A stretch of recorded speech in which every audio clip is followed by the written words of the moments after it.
Hello everyone. I'm so glad to have you back with me for another bedtime story. Before we begin today's tale, please consider giving this video a like and subscribing to the channel. It really helps motivate me to create more content.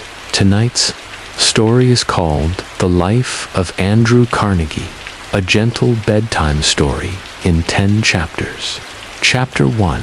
A boy from Dunfermline, once upon a quiet winter's day in the year 1835. In a small stone house nestled on the hilly streets of Dunfermline, Scotland, a baby boy was born.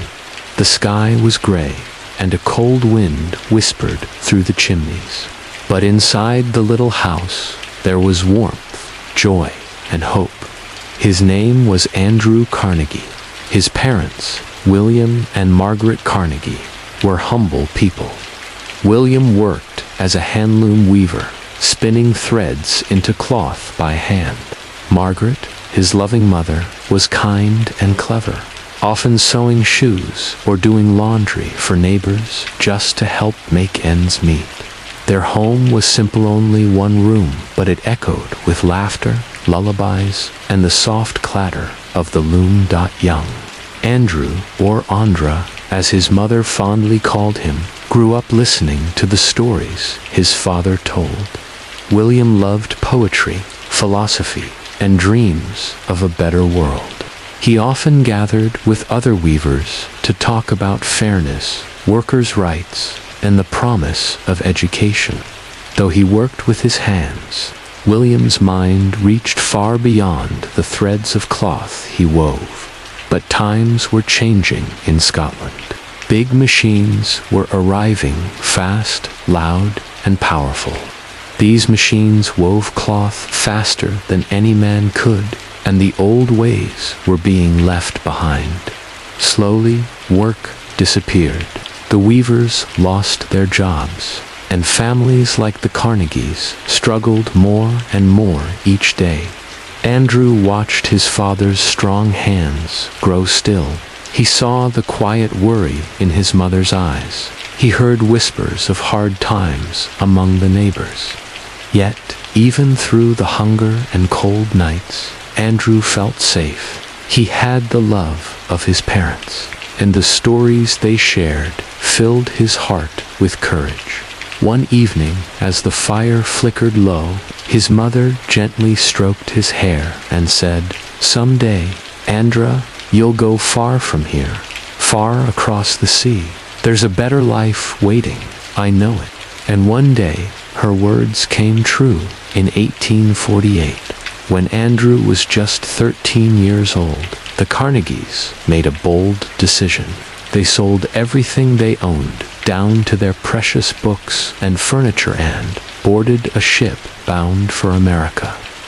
The journey across the Atlantic would be long and cold. Their ship was crowded and rough. The food was simple, and the waves crashed against the wooden hull. But Andrew kept looking forward. His mother's hand was in his, and her hope was now his own. As the ship rocked gently beneath the stars, Andrew lay awake and stared at the dark sky above. He whispered to himself, "One day I'll make her proud. One day I'll be more than just a weaver's son." He didn't know yet what lay ahead. All he knew was that a new world awaited. And so, on a misty spring morning, the Carnegie family arrived in Pittsburgh, Pennsylvania, ready to begin again. They had little money, they had no friends, but they had each other. And in the heart of a small Scottish boy with big eyes and a curious mind, a dream had begun to grow quietly, gently, like a seed in warm earth. And that is where our story truly begins. Chapter 2. A new world in Pittsburgh. The wind in Pittsburgh was different. It was smokier, heavier, and filled with the clang of metal and the shouts of workers. When the Carnegie family stepped off the boat, the city looked like a forest of chimneys. Cold dust clung to the air like a dark fog. Still, Margaret Carnegie held her head high. Her eyes were tired, but steady. Beside her, young Andrew looked up at the towering factories and wondered what kind of life waited here. They moved into a small basement room on Rebecca Street. It was dark and damp, with only one small window that barely let in any sun. There was no fire to warm the floor, and the furniture was borrowed or built by hand. But Margaret hung up a clean curtain, and William placed his few books carefully on a wooden shelf. They were poor, but they were proud. Andrew was just 13, but there was no time for school anymore. He had to help. The very next week, he found a job at a cotton factory, working from sunrise until sunset for $1.20 a week. The machines were loud, and the air was full of lint. His tiny hands moved quickly to keep the spools turning. It was hard, exhausting work, but Andrew never complained. Each night, he came home with aching feet and sore fingers. His mother would wash his clothes, feed him what little they had, and smile softly. "You're brave, Andra," she whispered once, brushing his sweaty hair from his forehead. "You're making your own way." Andrew wanted more than just to work. He missed books. He missed stories. Then one day, he heard about Colonel James Anderson, a kind man in the city who allowed working boys to borrow books from his private library every Saturday. Andrew's heart leaped every week with a sense of wonder. He climbed the steps of Anderson's home and carried home a book, biographies, poetry, science, and history. He devoured every page by candlelight. He read while eating, read before bed, read with joy. These books lit a fire in him. They made the factory disappear for a little while. In the quiet corners of the basement, Andrew's mind wandered to places far beyond Pittsburgh. At 14, Andrew found a new job as a telegraph messenger. It paid more, and it was out in the open air. He ran through the streets, delivering messages from one office to another, memorizing every building and every business. He soon learned to recognize the dots and dashes of Morse code by ear, no need to write it down. He was quick, cheerful, and polite. People noticed one of those people was Thomas A. Scott, a manager at the Pennsylvania Railroad Company. Scott was impressed by the boy's speed and smarts. One day, he pulled Andrew aside and offered him a job as a personal telegraph operator. Andrew's heart raced. A real desk, a chair, a job in an office, he asked. "Yes," Scott replied, smiling, "and a future if you're willing to work for it." He was. From that day on, Andrew's world began to change. He arrived early, stayed late, asked questions, and learned everything he could. He listened closely when the railroad men talked about stocks, timetables, and engineering. He watched Thomas Scott closely, not just as a boss but as a teacher. Years later, Andrew would say, "Mr. Scott taught me the wisdom of earning and the responsibility of using it well." But at that moment, he was still just a boy in a borrowed suit, sitting at a desk too big for him, dreaming of something greater. Outside the window, trains rolled past on iron tracks. Inside, Andrew Carnegie sat quietly, heart full of hope and eyes fixed on the future. Chapter 3. The Telegraph Boy Who Never Forgot the Click and Clack of Morse. Code echoed through the room like a secret language only a few could understand. Andrew Carnegie sat straight at his desk, fingers dancing over the telegraph keys, eyes Sharp ears, even sharper. At just 16 years old, he had already mastered a skill that most grown men struggled to learn. He wasn't just fast, he was brilliant. Andrew could translate the dots and dashes by sound alone, without even writing them down. His messages arrived quickly and perfectly. Other operators admired him. Managers took notice. His name began to spread quietly across Pittsburgh's business world. But Andrew never let praise make him proud. He still remembered the cold mornings in Dunfermline, the dark basement in Pittsburgh, and the way his mother folded his shirts with care even when she was too tired to stand. No matter how fast he rose, he never forgot where he came from more, who had helped him get there. One person who believed in him early was Thomas A. Scott, his mentor at the Pennsylvania Railroad. Scott didn't just give Andrew a job. He gave him trust, guidance, and a chance to see how the world of business truly worked. Scott would take Andrew on train inspections, explaining the challenges of keeping an empire of iron and steam running on time. He showed him how to make decisions, manage people, and take risks, but wise ones. Always know more than you need to, Scott once told him, and never be afraid to ask questions. Andrew followed that advice every day. He worked during the day, studied at night, and saved every penny he could. He lived simply, ate modestly, and sent most of his earnings home to his mother. Then, one day, Scott gave Andrew his first real investment opportunity. A small company that made sleeping cars for trains needed money.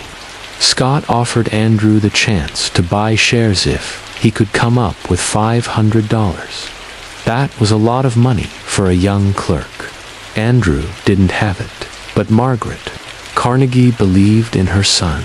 She mortgaged their small home, scraped together what she could, and handed him the money. "You will do great things, Andra," she whispered as she placed the coins in his hand. "I believe it with all my heart." That first investment changed Andrew's life. The company grew. The shares paid off. Andrew had stepped into the world of wealth not through luck, but through effort, trust, and his mother's quiet courage. After that, more investments followed. Andrew began buying shares in ironworks, railroads, bridges, and coal fields. He watched the market carefully, choosing only companies he believed in.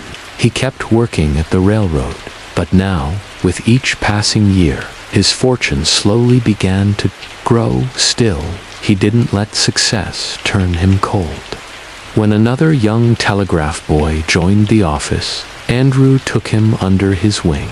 He taught him how to work the machine, how to be polite, how to stay sharp. He smiled when others frowned.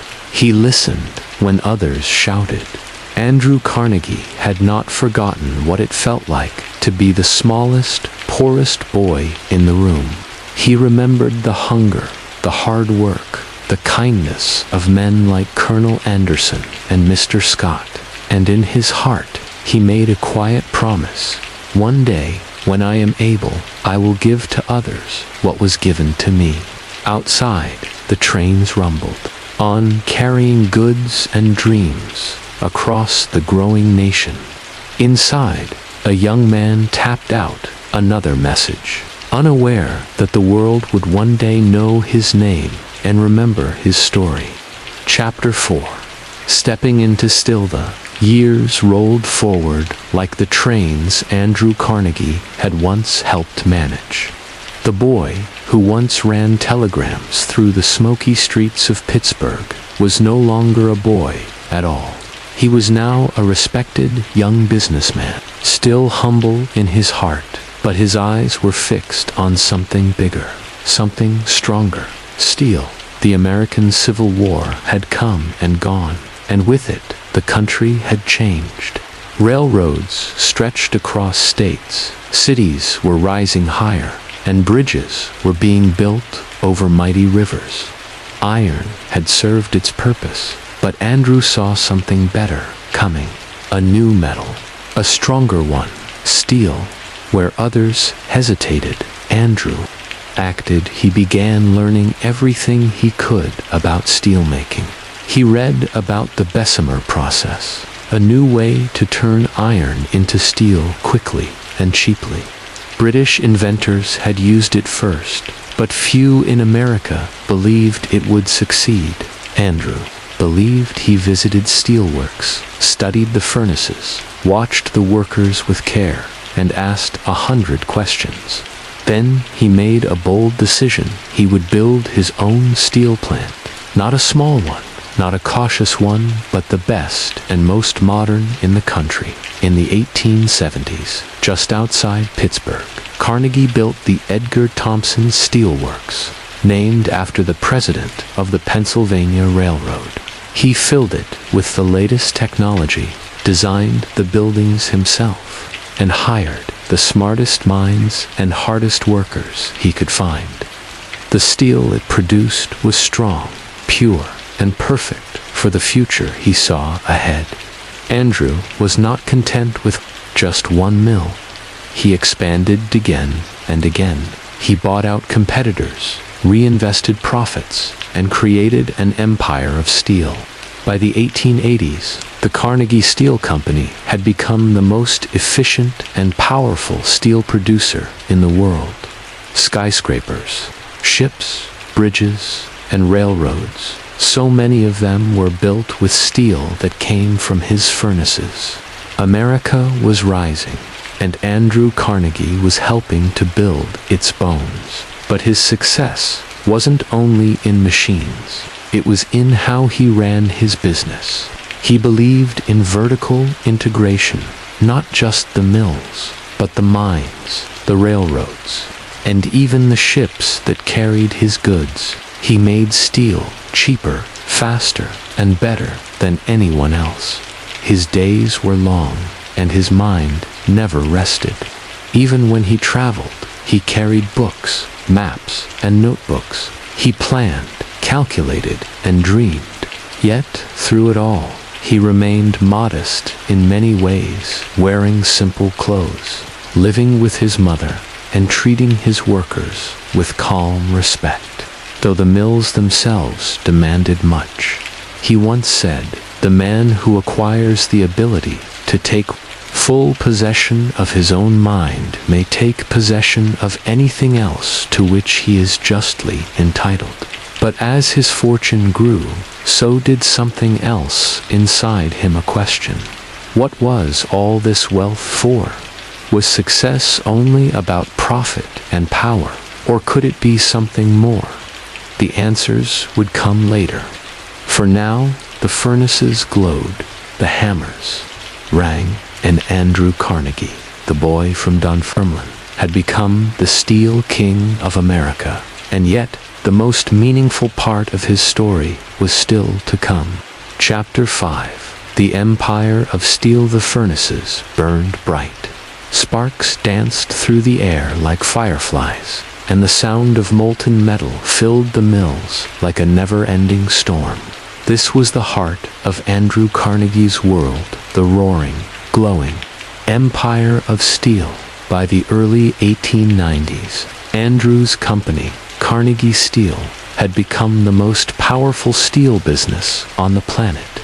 The mills ran day and night, feeding the growing cities of America.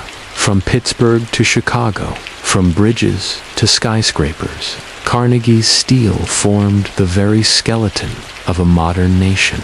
But this empire wasn't just made of metal.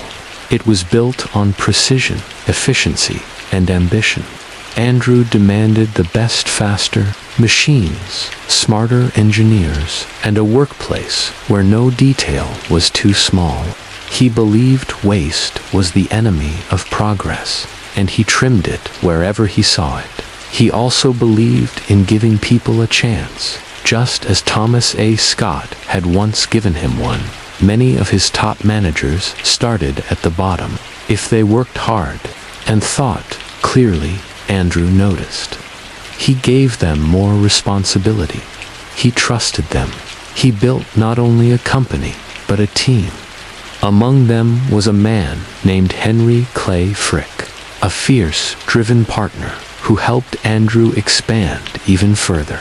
Together, they bought mines, railroads, and shipping lines, creating a vertical empire where every part of the process, from raw or finished steel, was under their control. Business was booming. By now, Carnegie Steel was producing more steel than all of Great Britain. Its value was staggering hundreds of millions of dollars, which in today's world would be billions. Andrew had achieved more than he had ever dreamed, but despite his success, his heart remained pulled in two directions in the office. He was a businessman, sharp, focused, relentless. But in his private writings, he was a philosopher. He filled notebooks with thoughts about wealth, duty, and the meaning of life. He began asking himself deeper questions. What is the purpose of all this? Is it enough to be rich if others are poor? And then one evening, in the quiet of his study, he wrote something that would change not only his life, but the lives of millions. The man who dies thus rich dies disgraced. It became the heart of a short essay he published in 1889 called The Gospel of Wealth. In it, Andrew argued that the wealthy had a moral duty not just to enjoy their riches, but to give them away wisely, to lift up others and help build a better world. It was a bold idea. Some agreed, some didn't, but Andrew believed it with all his heart. Even as his steel empire grew, he began to dream of something more, a world where knowledge was free, where every child could read, where peace might replace war. But before he could begin that journey, a dark cloud would pass over his empire, one that would test everything he stood for. That chapter would come next. For now, in the shadow of the glowing mills, Andrew Carnegie stood at the height of power, wondering not how to build more, but how to give more. Chapter 6. Wealth and Restlessness. The steel mills still roared. The trains still carried iron and coal. The furnaces still glowed red in the dark. But in Andrew Carnegie's heart, something had begun to change. He was no longer the boy in the telegraph office, or even the young entrepreneur dreaming of better steel. He was now one of the richest men in the world. Yet, at night, when the fires dimmed and the city quieted down, he found himself staring out the window, asking softly, "Is this enough?" He had more money than he could ever spend. He had homes in New York, Scotland, and a grand estate in Pennsylvania called Fairfield. He met with presidents and kings. He was respected, even admired, but he wasn't at peace. The more he looked around, the more he noticed the gap between the rich and the poor. His own workers labored long hours for little pay. Across the country, children worked in mines and factories instead of schools. Streets were filled with families who would never step into a library or hear a symphony. Andrew remembered his own childhood, his father's hands worn from weaving, his mother stitching late into the night to feed the family. He hadn't forgotten what it felt like to be poor, and now that he had the means, he wanted to help. He wrote and rewrote his ideas, sharing them in essays and speeches. His core belief was simple, yet powerful. The rich should live modestly and use their wealth to help others rise. It was the very heart of his gospel of wealth. Still, he struggled to begin. He was a businessman, not yet a full-time philanthropist. His days were filled with reports, meetings, expansion plans, and contracts. His mills employed tens of thousands, and his partner, Henry Clay Frick, was not one to slow down for philosophy. Frick believed in pushing harder, more work, more profit, more control. Tension grew between them. Frick focused on efficiency and discipline. Carnegie spoke more often of justice and giving. They respected each other's talents, but the space between them widened, slowly but steadily. To escape the pressure, Andrew began to travel more. He sailed across the ocean, visited the great cities of Europe, climbed mountains in Scotland, and spent quiet hours reading poetry and philosophy. He also fell in love. Her name was Louise Whitfield, a kind, intelligent young woman from New York.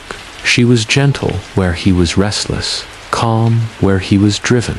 In her presence, Andrew felt a kind of peace he hadn't known before. In 1887, they married. Andrew was 51, Louise was 30. It was a quiet wedding, and soon after, they moved into a simple home. Despite Andrew's immense wealth, Louise, like him, believed in modest living. In time, they had a daughter, Margaret, named after Andrew's beloved mother. His heart swelled. He had built factories and fortunes, but now he had a family, and the joy they brought him was richer than gold. Still, even as he held his daughter and watched her grow, his thoughts returned to the world outside the schools. That lacked books, the towns without music, the children without a chance. And so, late at night, while others slept, Andrew sat in his study, his pen moving across the page, sketching a new kind of empire, not one made of steel, but one made of hope, an empire of libraries, education, and peace. But before he could build it, a shadow would fall a moment that would shake his heart and challenge everything he believed. Chapter 7. The Great Giveaway begins. The mills were still hot, the chimneys still smoked, and trains still carried steel across the country.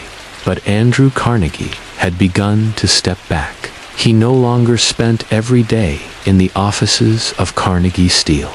Instead, he spent more time writing, reading, walking with his wife Louise, and watching his daughter Margaret grow. He was thinking more often about what kind of world he wanted to leave behind. One day, as he walked through a quiet village in Pennsylvania, Andrew saw children standing outside a locked building. It was a small school with no books. The children waited, hoping it would open. There was no money for a teacher, no books for a library, no music or science, just empty walls and closed doors. That moment stayed with him. He remembered his own hunger for learning as a boy, the thrill of borrowing books from Colonel Anderson's small library, the wonder of reading by candlelight, and the deep sense that knowledge had changed his life. So, Andrew made a decision. He would use his fortune to open those doors for others, and so began one of the greatest acts of giving the world had ever seen. He started with public libraries in poor towns, crowded cities, and quiet villages. He built library after library, places where anyone, rich or poor, could walk in and discover books, learn, and grow. His only rule was simple. The community must provide the land, pay for the librarian, and promise to keep the doors open. He built over 2,500 libraries across the English-speaking world, more than any other person in history. From New York, New Zealand, his libraries became quiet sanctuaries of learning. But he didn't stop there. He donated millions of dollars to build schools and universities. He supported scientific research, medical centers, and arts institutions. He created Carnegie Hall in New York City, a place where music could echo in beauty and joy. He even supported pensions for teachers and professors, saying they were the real builders of the future. One of his proudest creations was the Carnegie Institute of Technology in Pittsburgh, which would later become part of Carnegie Mellon University. There, young people could learn the skills of engineering, science, and innovation skills that had shaped his own success, and still, he gave more. He founded the Carnegie Foundation for the Advancement of Teaching and the Carnegie Hero Fund to honor ordinary people who performed acts of bravery. He believed that courage and kindness should be celebrated, just as much as invention or industry. He once said, "Surplus wealth is a sacred trust to be administered for the good of the community." He didn't just give away his fortune. He gave it with thought, care, and the hope that it would multiply in minds awakened, in lives improved, and in peace inspired. People asked why he gave so much. Andrew smiled gently and said, "Because I was helped once, because books gave me wings, because others believed in me when I was just a boy." And yet, even as his name was carved into buildings and etched into marble, Andrew stayed humble. He still wore simple clothes. He still traveled light. He still believed that his greatest work was not his fortune, but what he did with it outside.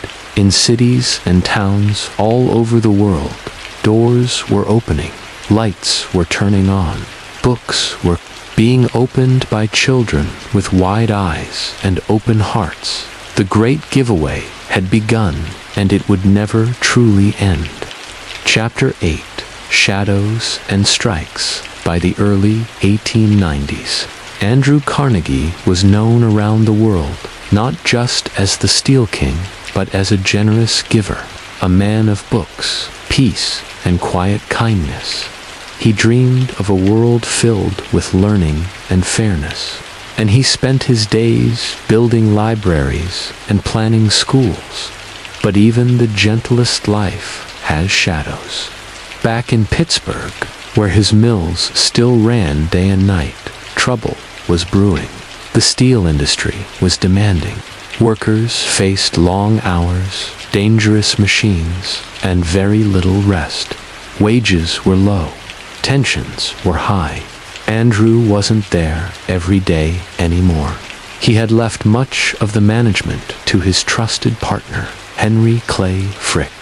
Frick was sharp, determined, and hard on workers. He believed in keeping costs low and control tight. So when the workers at Homestead Steel Works asked for better conditions and a union contract in 1892, Frick said no. The workers, proud and tired, went on strike. Carnegie, vacationing in Scotland, watched the news from afar. He had hoped his company would treat workers fairly, but he had also trusted Frick to make the tough decisions. And now, the two paths had collided. Frick brought in private guards, the Pinkertons, to break the strike. They came in boats, carrying rifles. The workers stood on the riverbanks to block them, and then tragedy struck. Gunfire broke out. People were killed. Dozens were injured. The nation was shocked. The newspapers printed angry headlines. The world looked at Andrew Carnegie not. Fricand asked, "How could this happen in the company of a man who speaks of peace and justice?" Andrew was devastated. He wrote letters, gave statements, and later admitted that it was one of the greatest regrets of his life. "I should have been there," he said quietly. "I should have done more." Even though he had not ordered the violence, And even though he believed deeply in helping people, the Homestead strike left a painful mark on his legacy. For many years afterward, workers and families remembered the blood that had spilled on the riverside alongside the steel beams that had once built dreams. It was a lesson Andrew carried with him forever, that even good intentions must be matched with action and presence. That true leadership means not only giving, but also listening, especially to those with the least power. After Homestead, Andrew stepped even further away from business. He began selling off his shares and preparing for something bigger, not just giving money, but giving himself to the cause of peace. He had built an empire of steel, and then one of libraries. Now, he wanted to help build a world without war. But the weight of Homestead would never fully leave him. In quiet moments, he would walk alone, thinking of the families, the workers, the mistake. He once whispered to a friend, "The older I grow, the less I listen to what men say. I just watch what they do." And so Andrew Carnegie turned his face to the future, not to erase the past, but to shape what came next with greater care. Because even in stories of light, there are chapters of shadow, and from those shadows, the next light begins. Chapter 9. A quiet life at Skybofar, away from the clang of the steel mills and the smoke of Pittsburgh, nestled among the soft green hills of northern Scotland, there stood a grand old castle called Skybo. Its stone walls had watched over the land for centuries, and now it would become something new, a home of peace for a man who had once ruled over fire.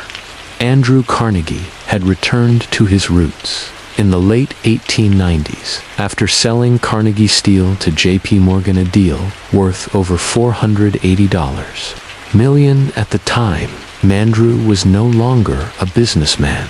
He had become something else entirely: a philanthropist, a father, a husband, and a man on a quiet mission. He moved into Skybo Castle with his wife Louise and their daughter, Margaret, turning the ancient building into a warm and welcoming home. The great halls echoed with music and laughter. The rooms were filled with books, flowers, and guests from all over the world. Children played in the gardens. Peace, at last, had found him. Andrew woke each morning not to the sound of factories, but to birdsong and the soft winds of the highlands. He took long walks by the loch, spoke gently with gardeners and cooks, and read for hours in his study. Though his hands no longer built steel empires, his mind remained busy dreaming, writing, and giving. He was no longer interested in making more money. Now, his joy came from giving it away wisely.